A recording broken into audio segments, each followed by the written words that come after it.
Hello, everybody, and good morning from not so sunny Copenhagen. So thank you, Richard. Thank you for inviting all of us for this amazing event. I think this is perhaps one of the largest online event here in the Nordic region, at least where we see the normal matching sessions that we would have attended on site being held online. So now we can talk about superstars. Do we need them? Who are they? Will they be there? Are they already here? What do we need them for?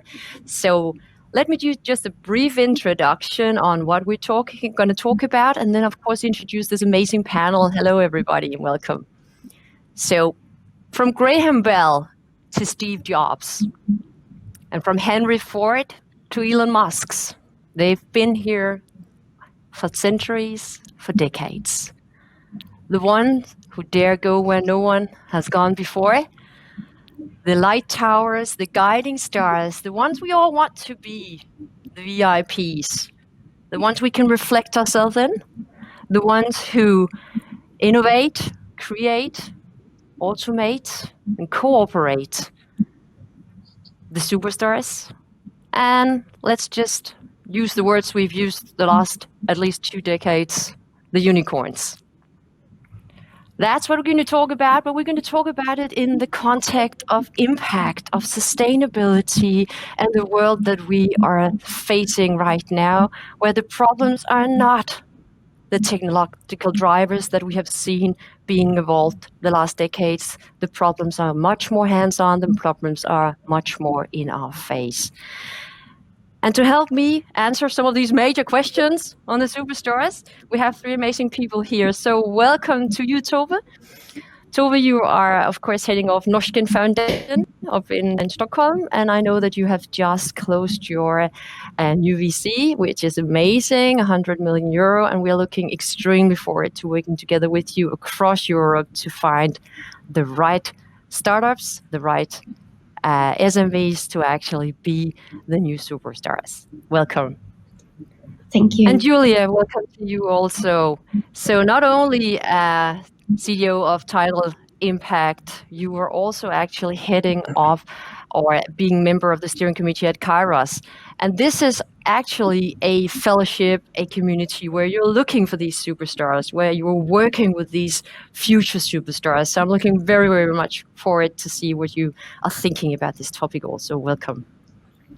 Thank you. And of course, Mikkel, well, you're, at least in the Nordic region, very well known because you're, of course, part of the Danish Growth Fund and you're a senior VP of Fund of Funds.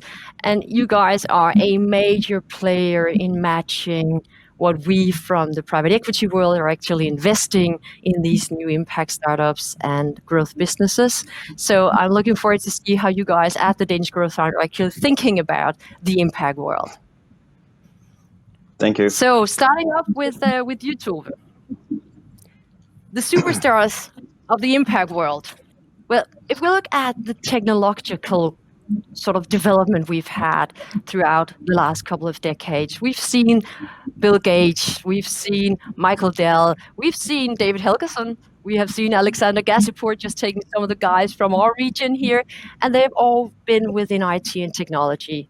And we could relate to them, and they have created these major, massive businesses, unicorns, tardicorns, whatever we have called them. They have not been purpose-driven businesses. They have been profit-driven businesses. I'm going to get killed from saying this. But their success have been measured by profit primarily. So what do you think, Tove, about the fact that we're now facing impact or sustainable startups? Should we measure these new superstars by profit also? Or how should we look at that issue?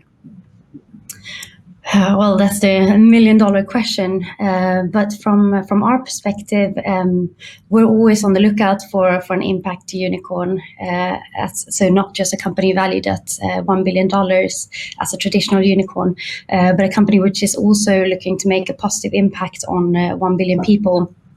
And we believe that the financial return will need to go hand in hand with impact to really reach impact at scale. And in order to become that global player, like the ones you were highlighting, the companies really need to raise a lot of capital and have the ability to become successful entrepreneurs by traditional means.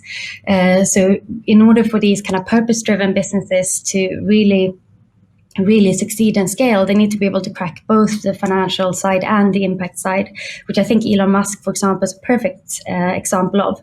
And these are the entrepreneurs that we really hope will bring the really scalable solutions that can make kind of a dent in the world. Of course, you have on the other side, you have the kind of Greta Thunberg of this world, which perhaps she's not bringing the solution herself, but she's raising very well needed awareness around the problem, which is incredibly important on so many levels, but especially when it comes to really inspiring more impact entrepreneurs who can become future superstars, which ultimately means that, we will have more problem solvers focused on the challenges facing all of us. But of course, in order to get there, we also need to be able to define success and define it both from an impact perspective and from financial returns. And the key question at any impact investing event you participate in, or the question that we receive all the time, is how do you measure the impact? And I think the entire industry is really trying to find one universal way. And then you could objectively say that, okay, this is an impact unicorn. But right now, it's not as easy currently as saying that it is a success story from the impact perspective. I think you can measure both, but we really need to get there. And there's a lot of work that needs to be done. I think that is well summed up. You came around a lot of topics here. So let me just sort of pick one of the ones you just mentioned and actually go to you, Mikkel, because of course you have your criterias also on whether the Danish state should invest in these companies or not. And I know that your criteria is of course also profit driven. But how do you balance then when you look at the impact businesses coming in? Does profit precede impact, or where's the balance when you look at the companies actually going through your hands? Well, thanks. Well, first of all, I think I can echo most, if not everything. Well, everything that Tove just said. I fully agree with the points being made there. In terms of Vækstfondens balance between profit and impact, I would say we're actually hoping that there won't be a balancing act. We believe that if we take a long-term view, we think that if you are not able to address the impact side, if you cannot sort of incorporate a responsible way of doing business and looking to bring about positive impact in the world, you may well be challenged on your profit side as well. So and generally when we invest and provide financing in Vækstfond, we like to take a long-term look. We like to be a long-term partner, but we also like that the companies that we work with are generally speaking taking a long-term view, and we think that impact and profit should go hand in hand. So I think in the short run, I think there's an increased, and rightly so, an increased focus on impact. How do we measure impact? How do we determine whether this company will bring about a meaningful impact? We should be talking about this a lot, but I'm hoping, and we're hoping, that in, say, 10 years' time, it's fully integrated, and it's just the norm that if you are a responsible company, you will naturally have a fully integrated impact side to your business. So we don't have, like, to answer your question, we don't have like a firm sort of balance between impact and profit, saying that if you're strong on impact, you don't really need to make any profit.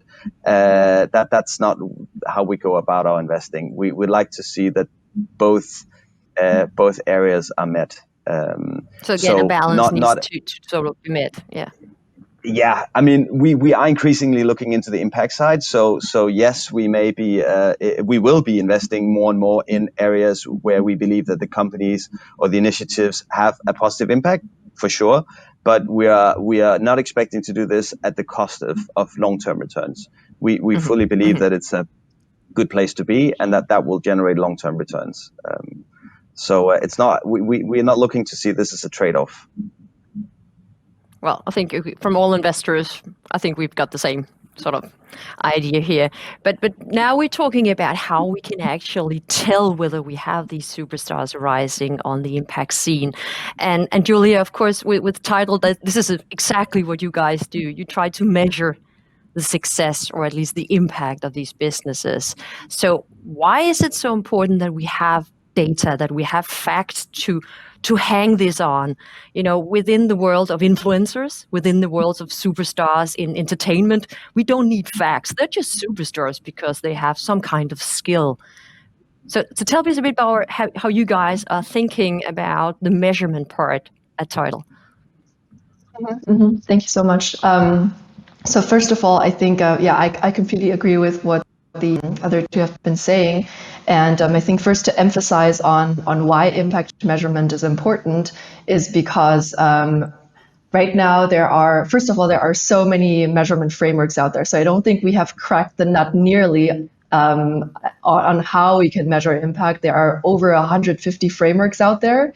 The SDGs and we have the IRIS Plus and all these different frameworks. They're just some of all of these out there. And we first have to see how we can standardize all of this and how we can get to a place where we're not talking about so many different things. And I think when we, for example, look at just the SDGs, we say, okay, by 2030, we want to reach all of these goals. We want to eliminate extreme poverty for all people, right? Things like that. And if we really want to get there, we really have to act now. And that means not only doing something, but really looking at how we can keep each other accountable. And that's why the impact measurement part is important, because I think it's a way for us to see, okay, well, you're doing the right thing. We're able to keep each other accountable in that sense. And so for us, and I briefly want to touch on what Tove and Mikkel, if I pronounce the name right, have been saying about not seeing profit different from impact. It has to go hand in hand. I mean, if you just look at, for example, what the CEO of BlackRock from Larry Fink was saying, is that if you just, for example, look at sustainability, it is not only important that you do it, but it's going to be the smartest business decision that you're ever going to take. Mm-hmm. So if you don't have impact, it's actually going to be impacting your profitability in the long term. And I think that's the perspective we have to take. And that leads me to the point where, okay, impact measurement is, to say why impact measurement is so important. And we at Tidal Impact, we say we don't want to create another framework, because we already have all these frameworks out there. So we say, how can we already work with the existing frameworks? So obviously we look at the SDGs, we take the impact management project, which I think is quite standard across the industry right now. We look at certain metrics, certain KPIs, so to say. And for us, we have chosen different verticals that are interesting to us. I mean, every fund, every investor is going to choose their own areas, right? And that's also all totally fine for us. It's a mixture between clean infrastructure, clean energy. There is sustainable ag tech and food tech in there, and also redefined learning, or sort of like quality education if you look at the SDGs. And for each of these verticals, we look at specific indicators based on the various frameworks out there.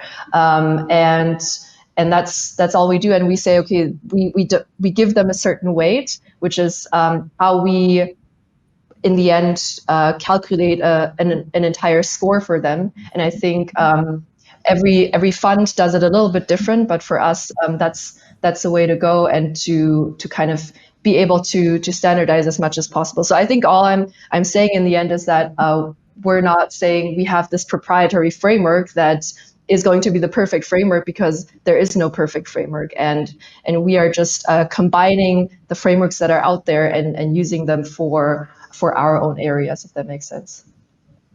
I think you're touching on something very, very important here, because we are all seeking some kind of a measurement method, the framework to help us. We all like to put things in boxes right now, and data is good because data, so we can use that, and then we can justify all our decisions on the data part. But what you are talking about is accountability.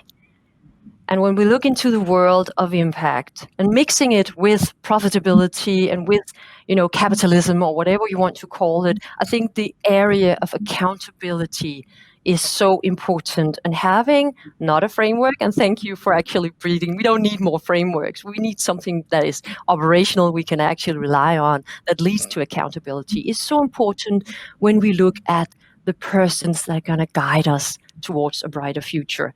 So Tove, you mentioned, for instance, Greta Thunberg. We have also talked a bit about Elon Musk. Well, looking at these kind of personalities, we are sort of we are in a sphere where normal people might not be, right? With their actions and how they have sort of sacrificed themselves for their cause. So if we're talking about accountability and impact superstars, are these the kinds of persons that we need on the scene of impact to actually look forward to and be inspired by?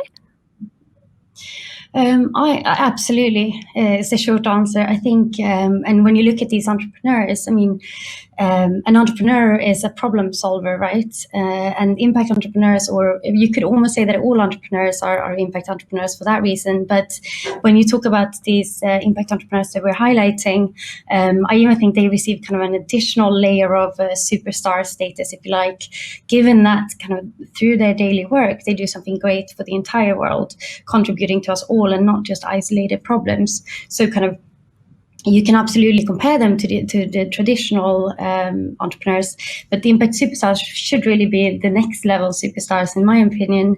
But if you say, no, this is a very Swedish analog, but I hope it flies in Denmark and internationally as well.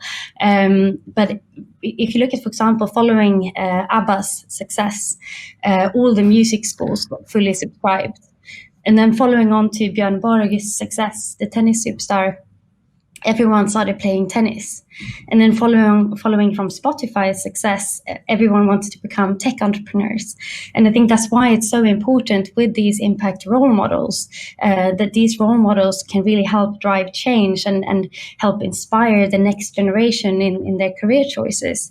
And to realize that you can actually combine doing good with a career and making it doable. And back to the point with kind of Greta Thunberg and how she's influencing the next generation, not only when it comes to making a stance for something they believe in, but also in terms of kind of inspiring more people to become the future superstars and the future impact superstars. So I think it's absolutely well needed and something we should all cherish and aim for, and really put the spotlight on these entrepreneurs and celebrate them.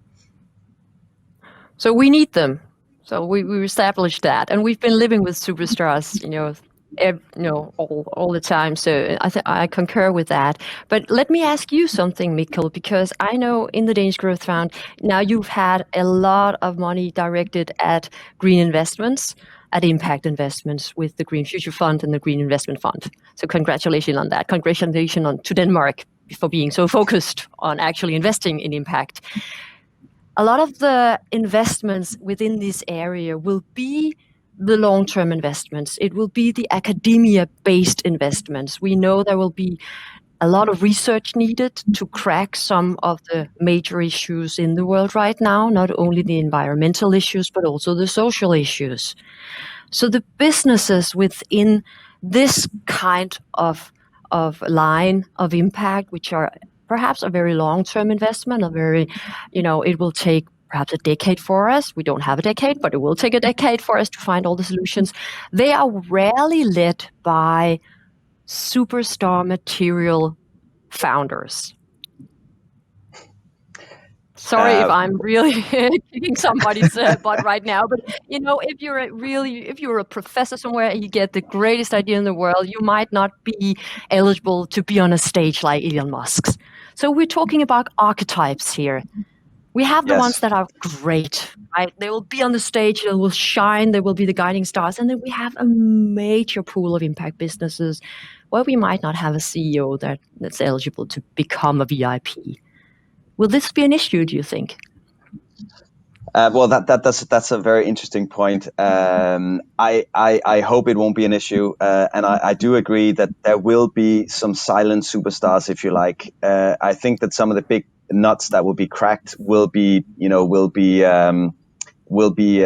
delivered and will be cracked by silent superstars. I mean, in the true sense of the word, they are superstars because they will bring about massive impact, but they might not be as outspoken, and you may not see them screaming about their successes like somebody, and screaming in the positive sense.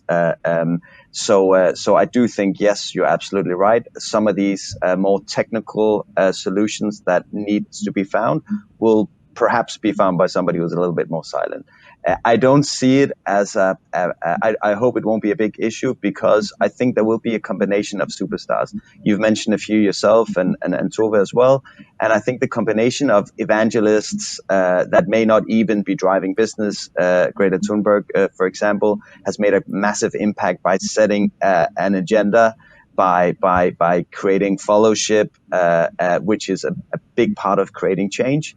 And then you'll have maybe the likes of Elon Musk, who perhaps are both very outspoken and sort of having a great business impact and impacting a lot of businesses and a lot of people.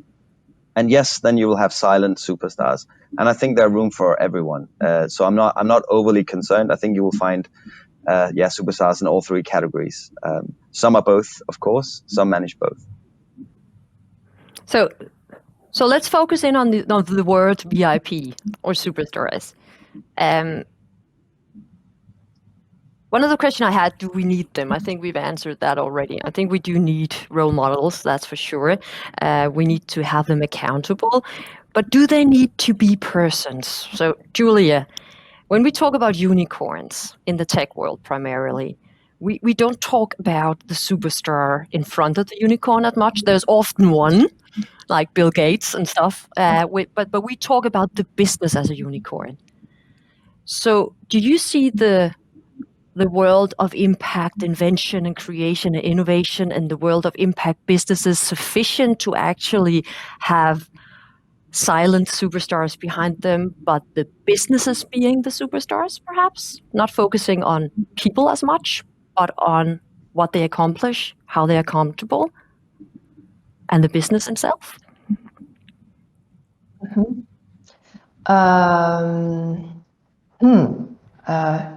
Good question. There's actually a term in the impact world called zebras. I'm sure you've all heard of it. It's basically the unicorn in the impact world. And it was defined by these 4 female founders that were trying to raise, and they were just constantly facing these Silicon Valley investors. And then they just wrote this manifesto saying, okay, we're a zebra, we're both black and white, we're both profit and purpose driven. I think it will always be both. I mean, if I'm just thinking of, like you said, the tech companies, we have Elon Musk for Tesla, we have, Steve Jobs for Apple, and all these people. And I think they will emerge. And I also don't think that we can see it as so separate. I mean, eventually, as I mentioned, every company, every successful company in the future needs to be purpose-driven to be able to survive, to even be profitable. So I think it's just a matter of, say, 10 years or 20 years where all of this needs to be there. So I don't think you can see this is the tech company and this is the kind of unicorn, and then you have the impact company, Zebra, and I think it'll all be sort of, or I hope it will all be one. And I think technically you could see, like Tove was saying, Elon Musk as an impact superstar because of the impact that he's creating. Obviously, people are debating whether he is actually treating his workers right, and these kinds of things. But I think he can sort of be put in that category. I also think, even though it's not a business in that sense. But for example, I really like what Liesel Pritzker did. She inherited a lot of wealth from her family, and she set up one of the first 100% impact single family offices in the world. And I think she, in my mind, can be seen as an impact superstar representing the family office that she's created.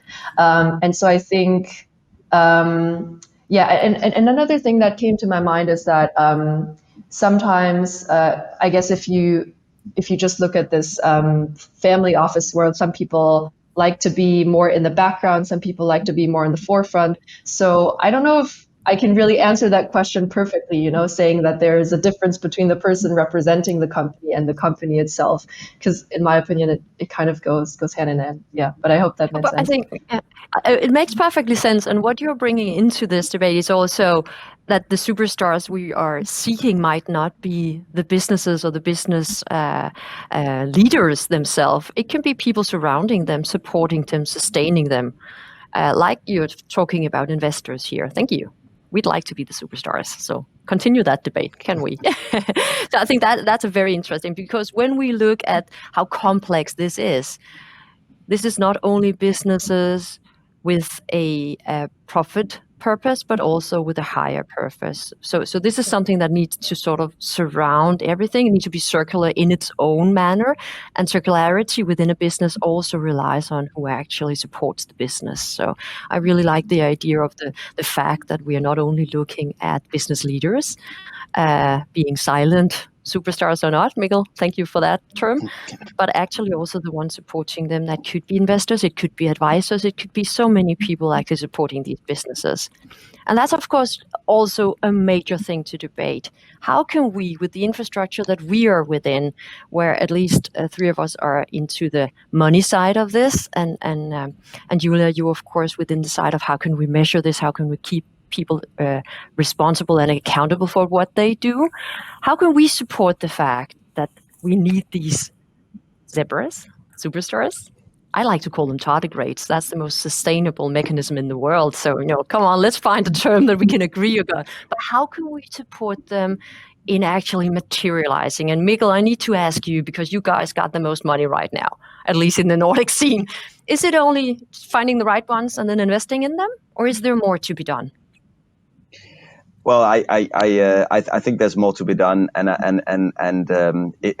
maybe by stretching the superstar term a little bit, I actually think that the Nordics have a massive opportunity here, and I think by having a history of being relatively responsible compared to the rest of the world, by having like a high level of research and strong tech competencies and business acumen, I think we have an international credibility, and we've got some position of strength that falls well into addressing some of the world's bigger problems, likes of agriculture, food, energy, amongst other things.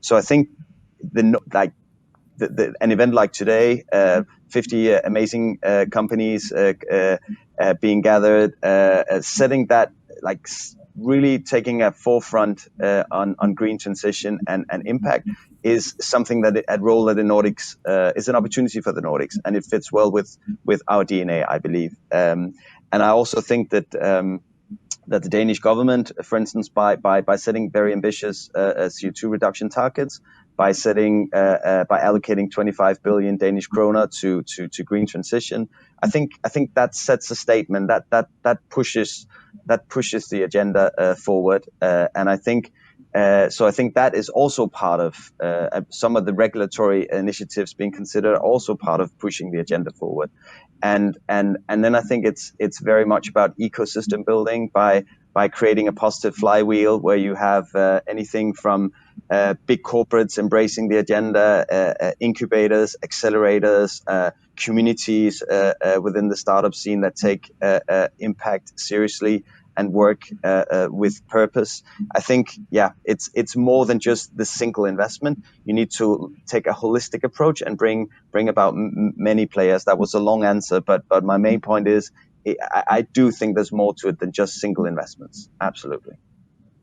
So you're also talking about the transparency in the ecosystem, and I know a lot of us are debating this because it's very non-transparent right now, both on how to seek funding, how to seek advice, how to find people to co-create with, and then grow, of course, within your own business. Do you, Mikkel, see the Growth Fund here in Denmark being a driver in actually finding out how we can collect this infrastructure or make it a bit more transparent?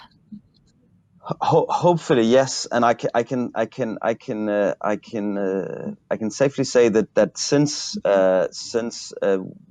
the Danish government launched the Danish Green Future Fund, which is a term for the whole collaboration within this field, which consists of more than Vækstfonden.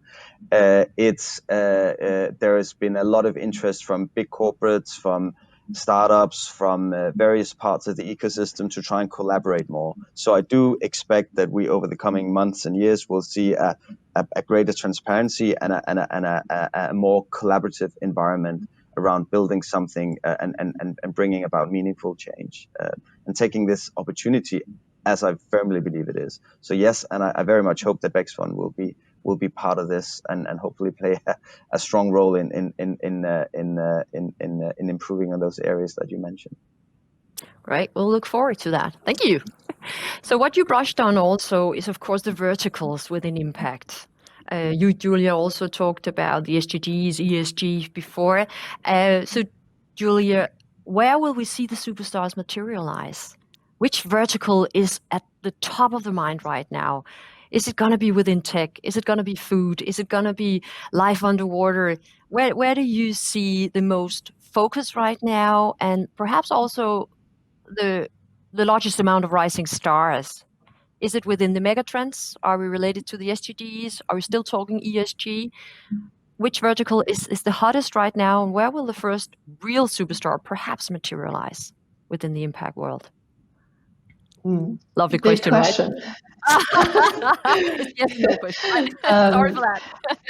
No problem at all. I think one thing that I want to say is that the SDGs, when they were conceived, were not designed to be looked at separately.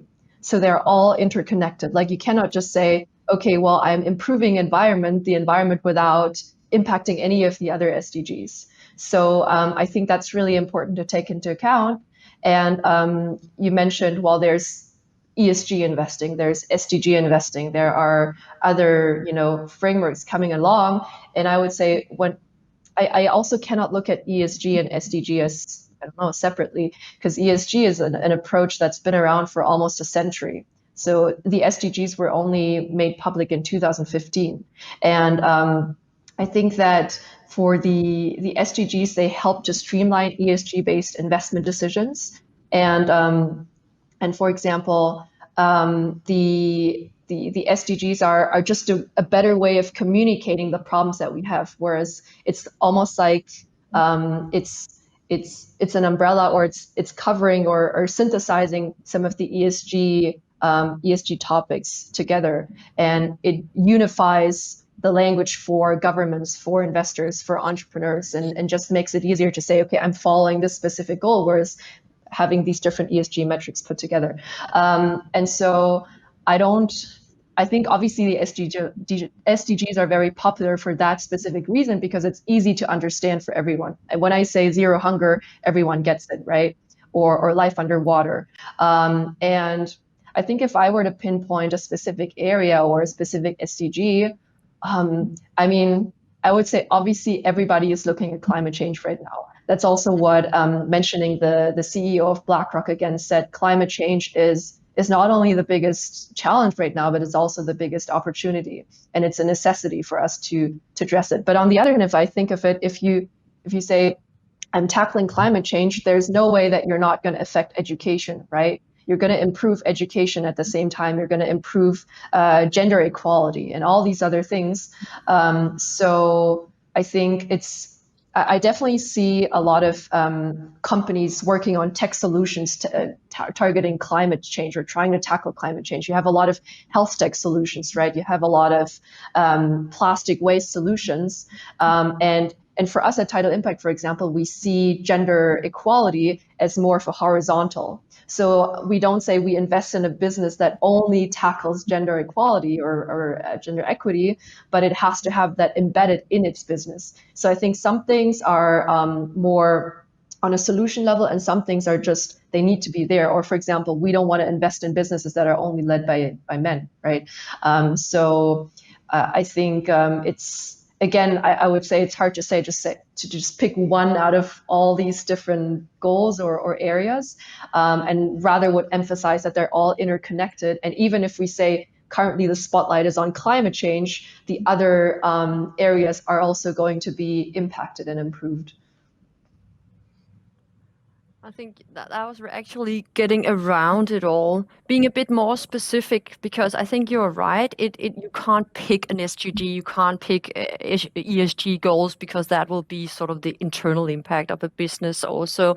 But what we have seen is, if we are to talk about superstars, and we've mentioned a few, we have quite a few others, at least up here in the Nordic region, where we would say, well, Too Good To Go, food waste, Mette Lykke, is that a superstar?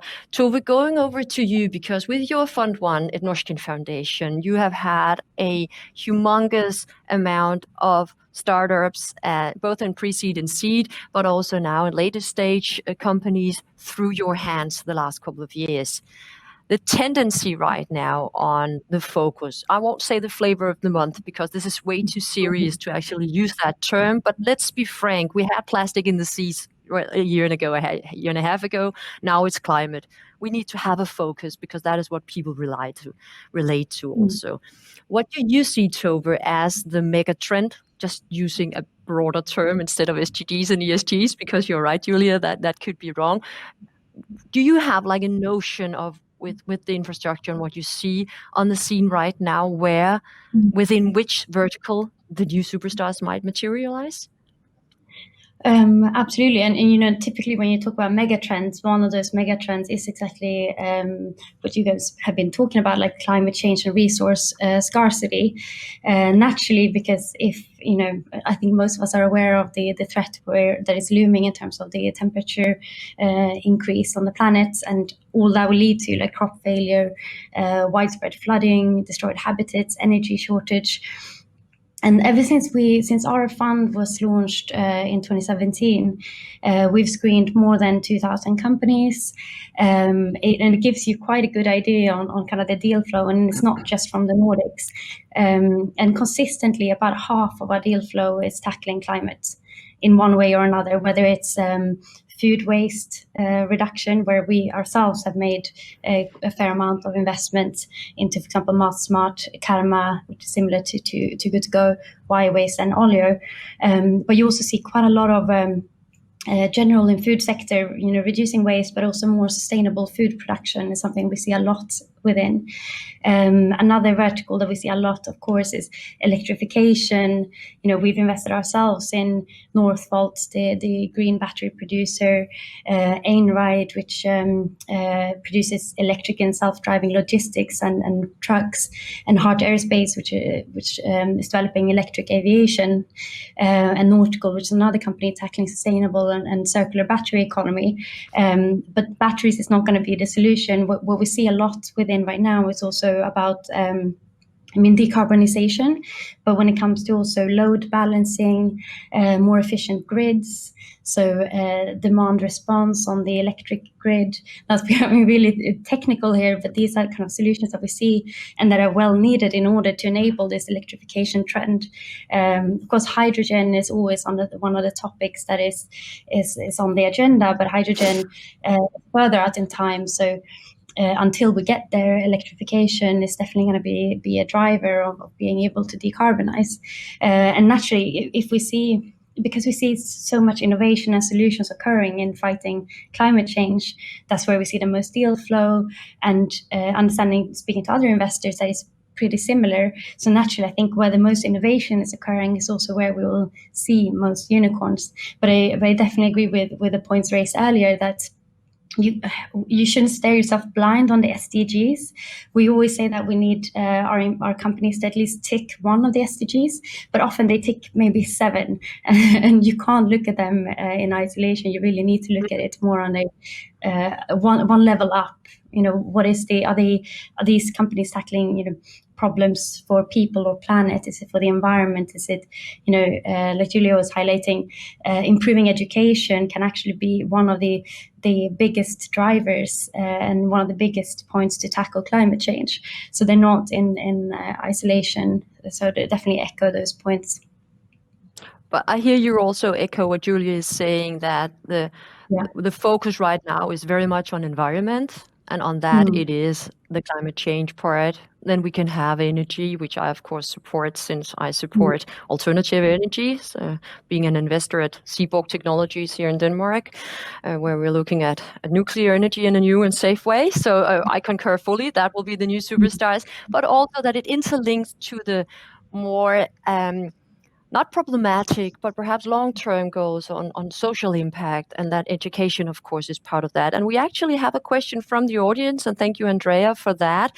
And I will let you, Mikkel, please answer that, because it's going back to how we can support the businesses and let them materialize as the zebras or the tardigrades that we want to have them materialize. So what Andrea is asking is, with the focus being on profit and acquired customers, very often being the target for investments, both soft funding and hard funding that we represent here, it seems to get harder and harder to get the funding in the companies that we just debated earlier that has a very long runway, a long horizon. And I know, Mikkel, you are looking at these long horizon investments, but still trying to balance the fact that you need to have a profit made.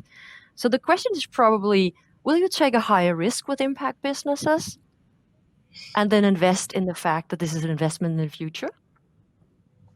Very good question. First of all, I fully agree that many of these, just to clarify one point earlier, Mette, you mentioned that we will be investing a lot in very early and maybe technological driven companies that will have a long time horizon, which is absolutely true. We will also be looking to finance more existing solution that can be rolled out and scaled. But going back to the question of risk and patience, I absolutely agree that many of these impacts investment will potentially have a longer time horizon and will require a high degree of patience. And there may also be some of them will also be capex heavy. Some of them will require let's say battery storage, or others that will require sort of intensive capital even before you may have a fully so maybe before you can have real customers, maybe before you can make sure that this can turn into a profitable business, and that will entail, of course, extra risk. We will, and we are fully aware of that, and we foresee investing in several of these companies that where you need to take higher risk, you need to have a longer time horizon. But we are also dependent, of course, that we invest alongside others. So we're really trying to encourage others in the industry to take a similar approach. And our belief is that we will see more and more investors being willing to take those long risks. And that also goes for business angels. Obviously, some of business angels may not have the same deep pockets, but we do see an increased appetite amongst business angels as well, in investing in general, but also taking some of these long-term bets. So I'm hopeful that the ecosystem and the investors in the investor community as such will take these long-term bets, because we do need to have more patience and we do need to be willing to take more risk. I don't know if that's enough for an answer, but I agree in sort of the fundamental concern or desire behind the question. Well, in essence, you being senior VP, of fund of funds, the way we have invested in funds always have been with a long horizon, right? That being, real estate funds or anything else. So it's not a new thinking. This is just that we, have, I think as investors, we've sort of been used to the fact that we need to have a short horizon. We need to have an exit plan. We're not doing evergreens anymore. Have you noticed the fact that 99% of the pitches coming in has an exit plan within 5 years? So where are the evergreen companies? Where are the good, sturdy companies that will make a profit, every year, have a return every year, but will make good every year? I think we need to think more about the evergreens in the world of impact. But, Mikkel, fund of funds, funds have been like this always. We know it has a long horizon. We know it has a risk. But we will put our money in it, and then we'll go back and drink coffee until we get a return. So is that what we need to have in our heads when we're talking some of the impact businesses? Well, I mean, my answer was also meant as, but I agree with what you're saying, and my answer was also meant to be addressing direct investments, and we are Invex-Fonden, looking at equity and debt sort of across stages and across financial instruments. Also when addressing the impact and green transition agenda, because we think it's important that we can work across stages and across financial instruments, and that we can provide patient capital. So yes, I think we need in certain types of investments to sit back and have a coffee. Except I do think that in many of these investments, it's also very much about a partnership where you would probably also want some active investors and an active partner. So it's not only about the coffee. I also think hopefully you can provide some meaningful feedback and network to each other. Even though it's in for the long run. So we need to be in the boards for quite a few years instead of just 3 and then make an exit. But I like the fact that, de-risking, at least mentally, some of these investments, I think will help the environment and the infrastructure a lot on the investment plan. So Andrea, I hope you had your question at least sort of answered. We don't have the yes or no answers today. But going over to you, Julia, because we have an answer or a question, from the audience, from Xavier at Frankfurt. And thank you for that, Xavier. And it's being a bit more focused on the impact measurement part and the accountability part. Can you give an example of a business that you have worked with, for instance, where you could measure something more concrete? We are all a bit intangible when we go beyond the CO2 calculator, right? So any good examples from your world where you can actually say this kind of business within this vertical, we have helped in this manner, manifested into this, and thus they're actually becoming a superstar.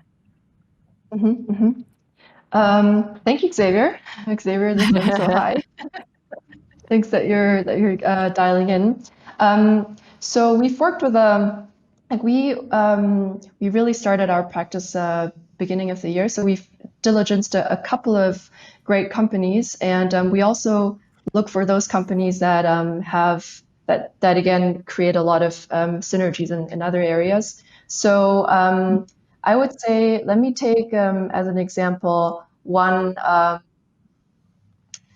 going to say when we look at the area of sustainable fashion, for example, a lot of the questions are, okay, how sustainable are the materials that they are using? Really, are they really like plastic free, for example, and things like that? And one of the companies that we've recently looked at has developed a material that is 100% plastic free in all the materials that they're sourcing and using.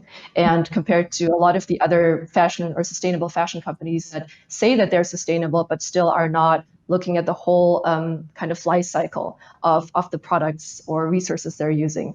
And so that is something that a company that we found very interesting, and also that we also can help with our resources and connecting to other businesses in that area, and that we've looked at in terms of the measurement aspect. So, for example, one horizontal that we also have in our measurement framework is sustainable production and consumption, and so that would be an area that they're tackling. They're also a team of a pretty diverse team. So in terms of the other horizontal, looking at gender equality and gender rights, that is something that they also kind of tick in that sense.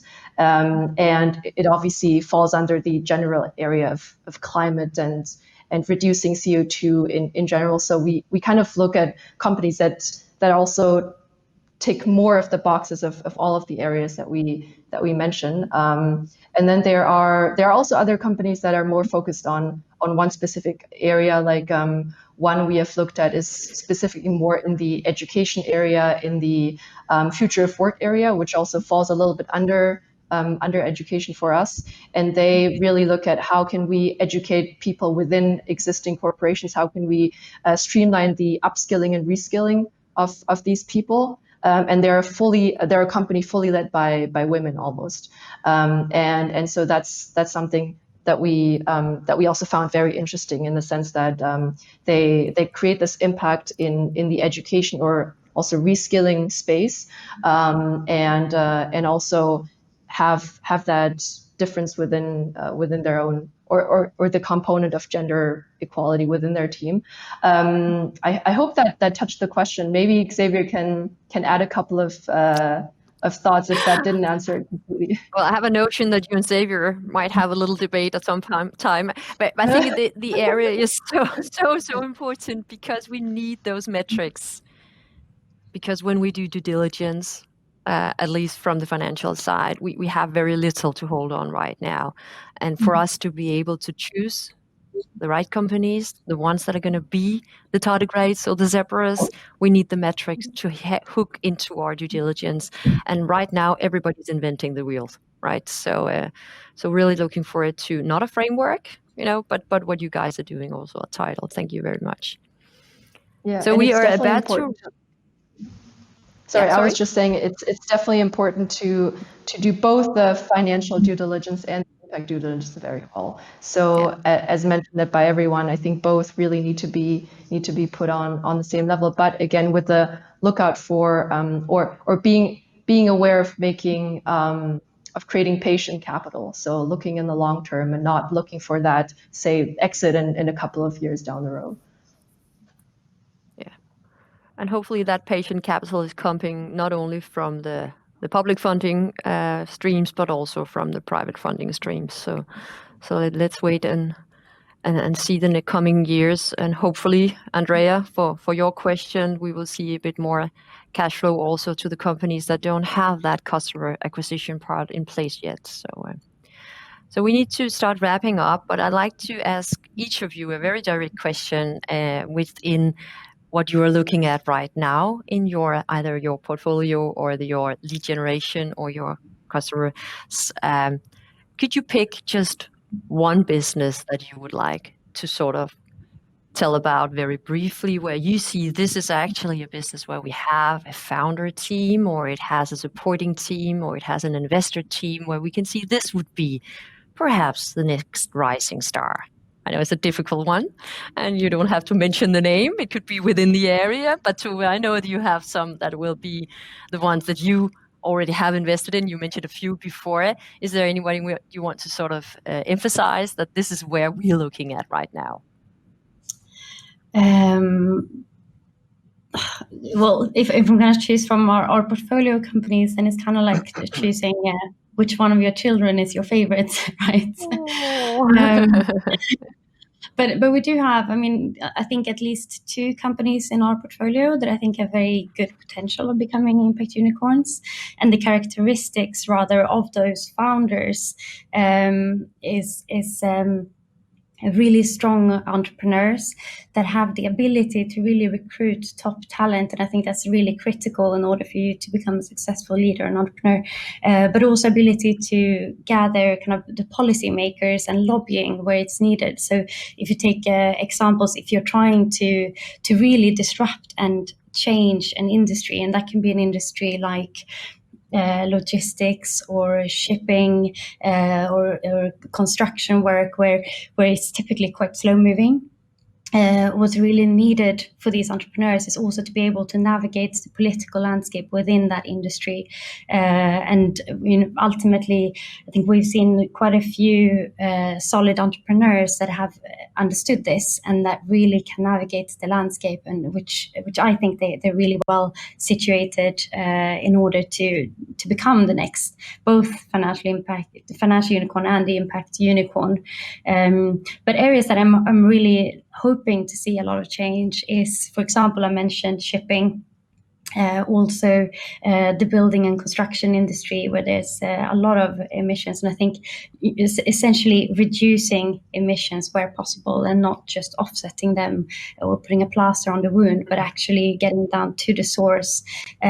Conservation agriculture, so regenerative farming and enhancing of soil is also an area which I think is incredibly important right now, and where I'm hoping to see something in the near future.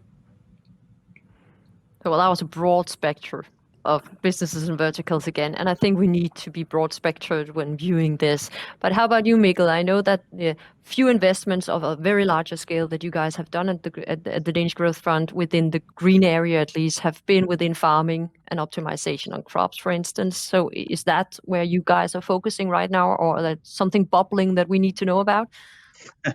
Well, I Tell us think our secrets. yeah, well, I think a lot of stuff is bubbling at the moment. We're actually very encouraged by the entrepreneur scene at the moment, and the solutions that are seemingly underway. So yeah, a lot of stuff is bubbling. I think I could echo Tove's comments here about it's difficult to pick one, and it is also and I do think it's across various sectors. But yes, agri and food is an area at the moment that I think we're seeing a lot, and I think Denmark is well positioned to and the Nordics for that matter are well positioned to take a lead on that agenda. So we see a lot within that field, and a lot of exciting new companies. Just to stay in that, I think, indoor farming, vertical farming, I think that's an interesting area as well, because it touches upon a lot of stuff. It's much less use of resources.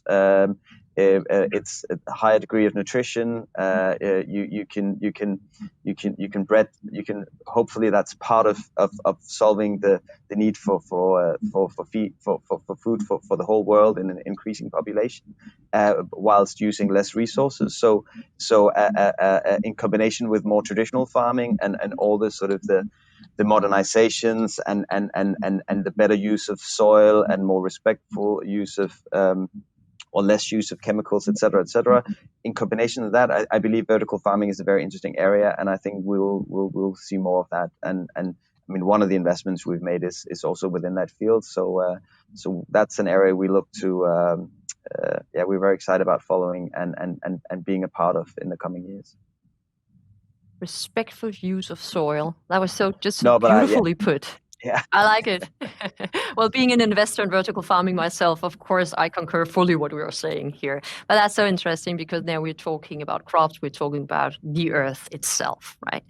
Yes. So, Julia, besides from tidal, of course, being the new rising star, do you see anything in the materialize right now on the business scene where you can see this is the vertical or this is the exact business that I think will be the next Zebra? On a personal level, I've come across a couple of very interesting ones in the plastic space. So there's one company that has developed an enzyme that breaks down plastic, because they say, well, plastic is going to be around for the next couple of decades still, and we need to find a way to actually turn it into another type of material, instead of saying we're just going to eradicate plastic from everything, because that's very utopian at this point. And I think it's very interesting to see how they're able to develop such material and showcase success results, and also speeding up the process of actually breaking down the material, because there are a lot of based on some research I've done, a lot of these solutions out there, but they take a long time actually to materialize.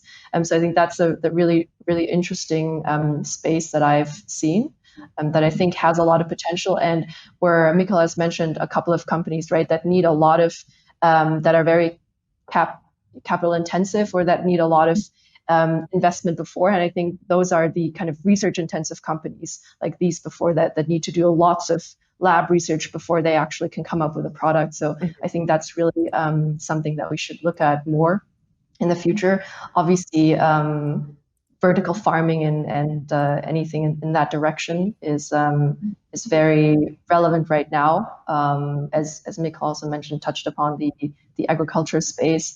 Yeah, I mean there are so many out there. But, so many possibilities, right? For my own behalf, I do believe that to look more into social impact, we need to look at the parts of the world that do not have the strengths and powers that we have in the Western part of the world or the developed part of the world. And I think we're forgetting the social impact businesses a bit right now. But I'm afraid the time has run up. I think we established the fact that superstars, unicorns, zebras, black swans, tardigrades, different archetypes, we do need them. We do need them out there because those are the ones that we look for to invest in, of course. We need the profit too, but also the ones that will inspire others to follow. So thank you all very much for a very interesting debate. It's been a pleasure hearing your insight in this pretty complex and pretty difficult area. And I hope you enjoy the rest of the day. Bye, guys. Thanks so much. Thank you.